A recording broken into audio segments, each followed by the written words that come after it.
السلام علیکم ورحمۃ اللہ وبرکاتہ۔ حضرت عائشہ رضی اللہ تعالی عنہا فرماتی ہیں کہ میں نے رسول اللہ صلی اللہ علیہ وسلم سے عرض کیا کہ یا رسول اللہ، اگر مجھے معلوم ہو جائے کہ لیلۃ القدر کون سی رات ہے اور مجھے لیلۃ القدر حاصل ہو جائے تو میں اللہ تعالیٰ سے کیا مانگوں اور کون سی دعا کروں؟ تو رسول اللہ صلی اللہ علیہ وسلم نے ارشاد فرمایا کہ تم کہنا اللہم انک عفو تحب العفو فاعف عنی، کہ یا اللہ آپ بہت معاف کرنے والے ہیں اور معاف کرنا تو آپ کو پسند ہے، لہٰذا آپ میرے تمام گناہوں کو معاف فرما دیں۔ قرآن کریم کے نزول کی ابتدا اسی مہینے میں ہوئی، اسی لیے قرآن کریم میں اللہ رب العالمین نے سورۃ البقرہ میں فرمایا کہ رمضان کا مہینہ ہے جس میں قرآن کریم کو نازل کیا گیا، جو کہ تمام انسانیت کے لیے ہدایت نامہ ہے۔ تو ہمیں اس آیت سے معلوم چلا کہ رمضان کے مہینے کا قرآن کریم سے اور قرآن کریم کا رمضان کے مہینے سے ایک گہرا تعلق ہے، ایک گہری نسبت ہے۔ اس نسبت کو سمجھنے کے لیے ہمیں قرآن کریم کے نزول کے مقصد کو سمجھنا ہوگا کہ آخر قرآن کریم کے نزول کی ضرورت ہی کیا تھی، اور اللہ رب العالمین نے اپنے آخری نبی محمد رسول اللہ صلی اللہ علیہ وسلم پر اس مبارک کلام کو کیوں نازل کیا؟ اس کا جواب بھی قرآن کریم میں ہی موجود ہے۔ اللہ رب العالمین نے فرمایا کتاب انزلناہ الیک مبارک لیدبروا آیاتہ ولیتذکر اولو الالباب، کہ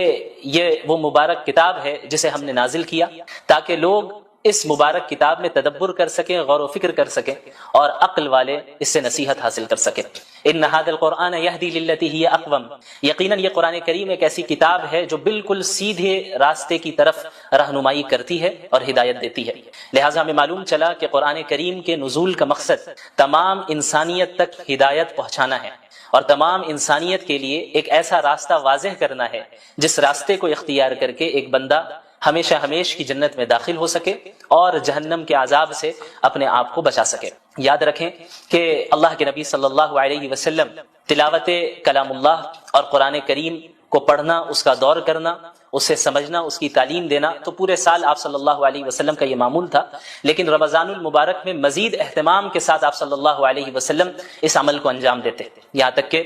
حضرت جبریل علیہ السلام ہر سال رمضان کے مہینے میں آپ صلی اللہ علیہ وسلم کے پاس تشریف لاتے اور قرآن کا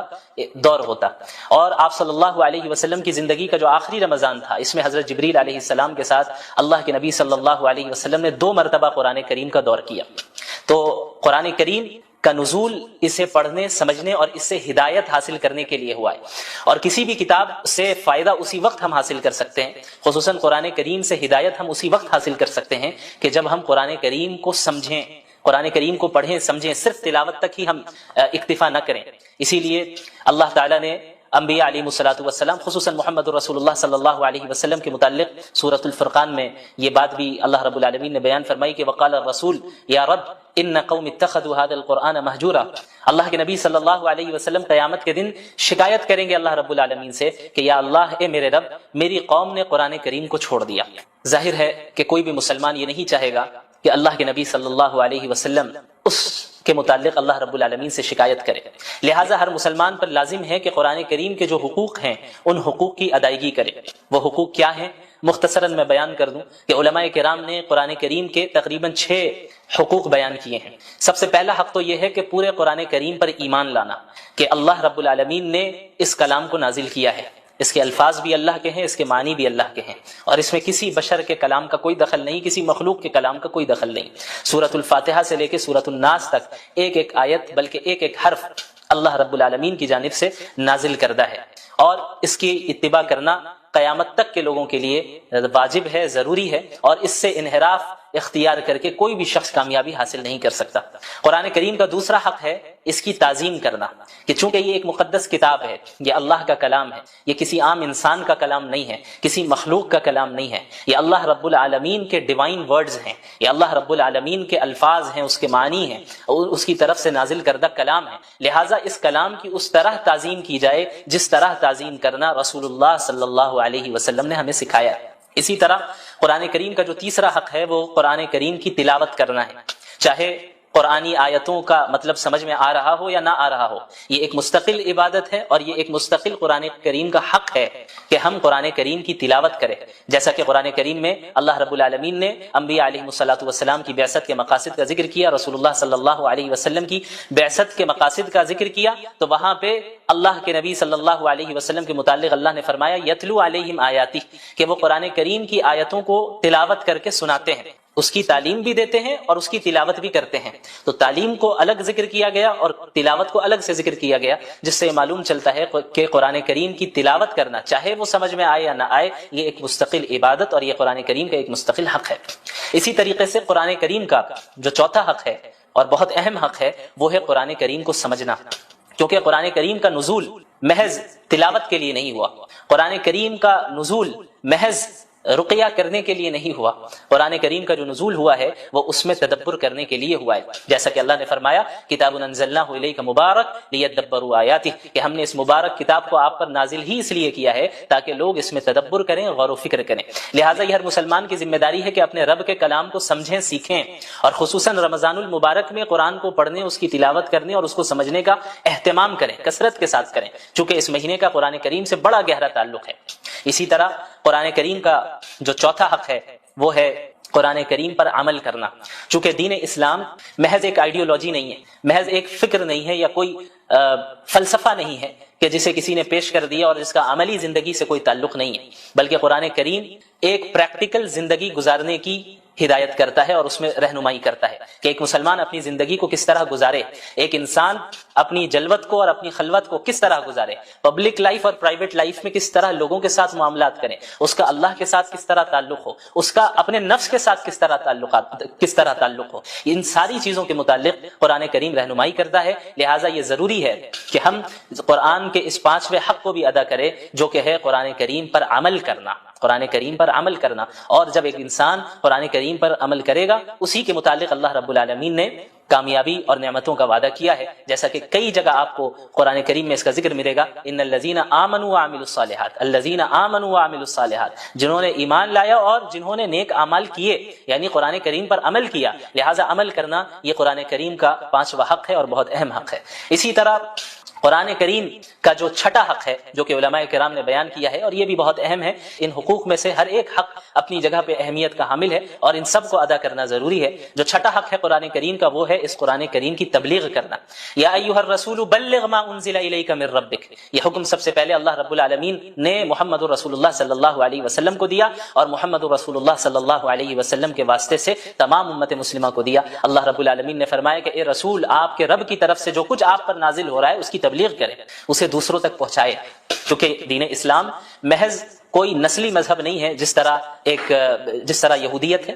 جو کہ ایک نسلی مذہب ہے۔ قرآن کریم اور دین اسلام اس طرح نہیں ہے۔ دین اسلام کا دروازہ تو ہر ایک کے لیے کھلا ہے، جو بھی ایمان قبول کر لے، جو بھی اسلام میں داخل ہو جائے، جو بھی قرآن کو سچا کلام مان لے، جو بھی صحیح عقائد اختیار کر لے، اعمال صالحہ کرے، اس کے لیے جنت کا وعدہ ہے، اس کے لیے اللہ کی نعمتوں کا وعدہ ہے۔ تو یہ جو امت ہے، امت مسلمہ، یہ امت دعوت ہے، جیسا کہ سورۃ البقرہ میں اللہ نے فرمایا کنتم خیر امۃ اخرجت للناس، کہ تم وہ امت ہو جسے تمام انسانوں کے لیے نکالا گیا، محض مسلمانوں کے لیے نہیں، محض مخصوص خاندان کے لیے نہیں، محض مخصوص علاقے والوں کے لیے نہیں، للناس، اللہ نے فرمایا کہ تمام انسانیت کے لیے اللہ رب العالمین نے اس امت کو بھیجا ہے۔ تأمرون بالمعروف وتنہون عن المنکر، کہ تم انہیں نیکیوں کا حکم دو اور برائیوں سے روکو، وتؤمنون باللہ، اور تم ایک اللہ پر ایمان رکھو۔ لہٰذا قرآن کریم کا یہ چھٹا حق ہے کہ ہم قرآن کریم کی تبلیغ اور اس کی اشاعت کریں، تمام اقوام عالم تک قرآن کریم کے پیغام کو پہنچائیں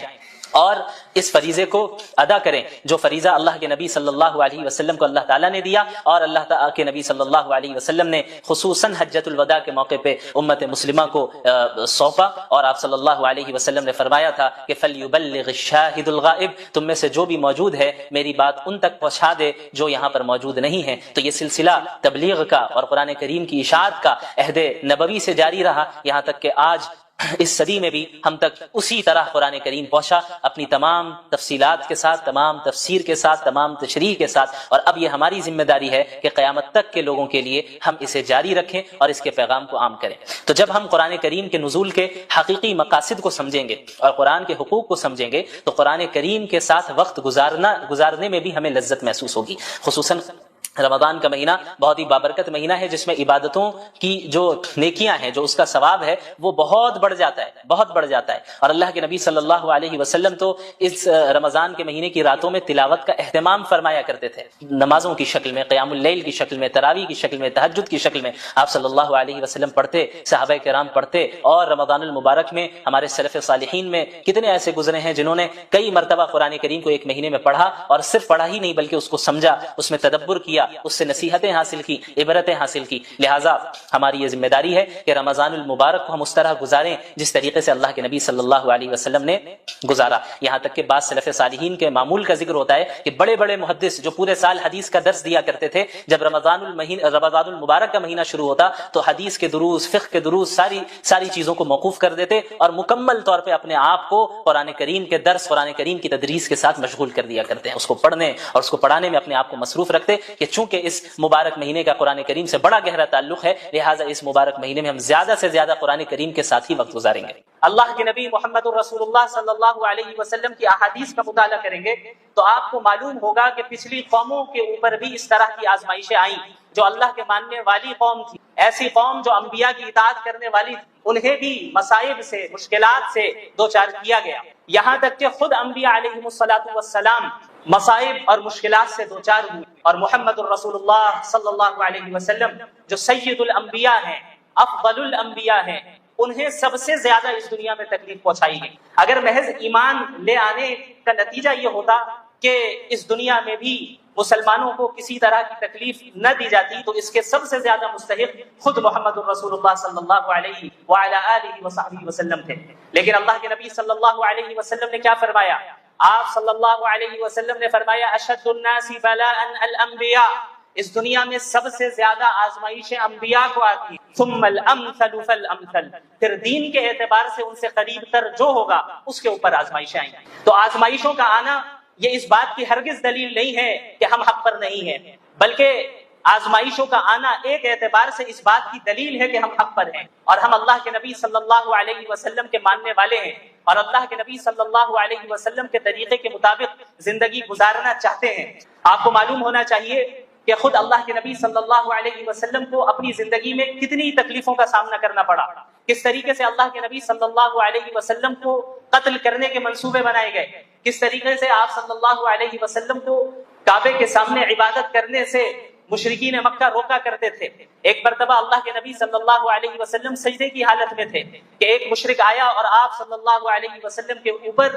اونٹ کی گندگی کو، جھڑی کو آپ صلی اللہ علیہ وسلم کے اوپر ڈال دیتا ہے۔ اسی طرح ایک مرتبہ اللہ کے نبی صلی اللہ علیہ وسلم حرم میں موجود تھے، ایک مشرک آگے بڑھتا ہے اور ایک چادر کے ذریعے آپ صلی اللہ علیہ وسلم کے گلے پر پھندا ڈالتا ہے اور اسے کھینچتا ہے، یہاں تک کہ حضرت ابو بکر رضی اللہ عنہ قریب آتے ہیں اور اللہ کے نبی صلی اللہ علیہ وسلم سے اس مشرک کو دور کرتے ہیں۔ اسی طرح اللہ کے نبی صلی اللہ علیہ وسلم کو کس طریقے سے طائف میں لہو رہان کیا گیا، آپ صلی اللہ علیہ وسلم اسی دین کے خاطر گئے تھے۔ اب یہ کون سی شخصیت ہے؟ یہ شخصیت وہ ہے جو اللہ کے لیے محبوب ترین شخصیت ہے۔ اللہ چاہتے تو انہیں اتنی آزمائشوں سے نہیں گزارتے، اللہ رب العالمین اس بات پر قادر تھے کہ بغیر کسی تکلیف پہنچے اللہ کے نبی صلی اللہ علیہ وسلم پر پورے جزیرۃ العرب کے تمام لوگ ایمان لے آتے ہیں، لیکن اللہ کے نبی صلی اللہ علیہ وسلم کو بھی آزمائشوں سے گزارا گیا۔ کیوں؟ تاکہ قیامت تک کی امت کے لیے وہ ایک نمونہ بن سکے، قیامت تک کی امت کے لیے وہ ایک رول ماڈل بن سکے، امت نصیحت حاصل کر سکے کہ ان مواقع میں اللہ کے نبی صلی اللہ علیہ وسلم کی سنت کیا رہی، ان حالات میں اللہ کے نبی صلی اللہ علیہ وسلم نے کس طرح مشرکین کے ساتھ ڈیل کیا، ان حالات میں اللہ کے نبی صلی اللہ علیہ وسلم نے مسلمانوں کو کس طرح تیار کیا، منظم کیا۔ چونکہ آپ صلی اللہ علیہ وسلم کو قیامت تک کے لوگوں کے لیے نمونہ بنانا تھا، اسی لیے اللہ کے نبی صلی اللہ علیہ وسلم کو بھی ان آزمائش سے گزارا گیا، ان آزمائشوں سے گزارا گیا۔ 3 سال تک مشرکین مکہ نے شعب ابی طالب میں اللہ کے نبی صلی اللہ علیہ وسلم، مسلمان اور آپ کے خاندان والوں کا مکمل سوشل بائیکاٹ کیا، مکمل سوشل بائیکاٹ کیا، یہاں تک کہ مسلمانوں کے بچے ایک ایک دانے کے لیے ترس رہے تھے۔ یہ صورتحال گزری رسول اللہ صلی اللہ علیہ وسلم پر، اور آپ صلی اللہ علیہ وسلم کے صحابہ کرام نے بھی اسی طرح کی قربانیاں دی۔ آپ کو معلوم ہے حضرت بلال رضی اللہ عنہ، ان کا نام آپ نے سنا ہے، کس طریقے سے حضرت بلال رضی اللہ عنہ نے اسلام قبول کیا۔ ظاہر ہے اللہ کے نبی صلی اللہ علیہ وسلم کی جس جگہ بعثت ہوئی، جس زمانے میں بعثت ہوئی، یہ ایک ایسا زمانہ تھا جہاں انسانیت اپنی انتہا اور پستی کی انتہا تک پہنچ چکی، جہاں غلاموں کو ان کے حقوق نہیں دیے جاتے تھے، سلیوز کو ان کے فنڈامنٹل ہیومن رائٹ سے بھی محروم رکھا گیا تھا۔ ایسے موقع پہ جب حضرت بلال رضی اللہ عنہ نے اللہ کے نبی صلی اللہ علیہ وسلم کی تعلیمات کو سنا کہ یہ غلام تمہارے بھائی ہیں، انہیں وہی کھلاؤ جو خود کھاتے ہو، انہیں وہی پہناؤ جو خود پہنتے ہو، انہیں اتنا بوجھ نہ دو کہ وہ اسے پورا نہ کر پائے، اور اگر کوئی بھاری کام دینا بھی پڑ جائے تو تم خود ان کا تعاون کرو۔ اللہ کے نبی صلی اللہ علیہ وسلم کی ایسی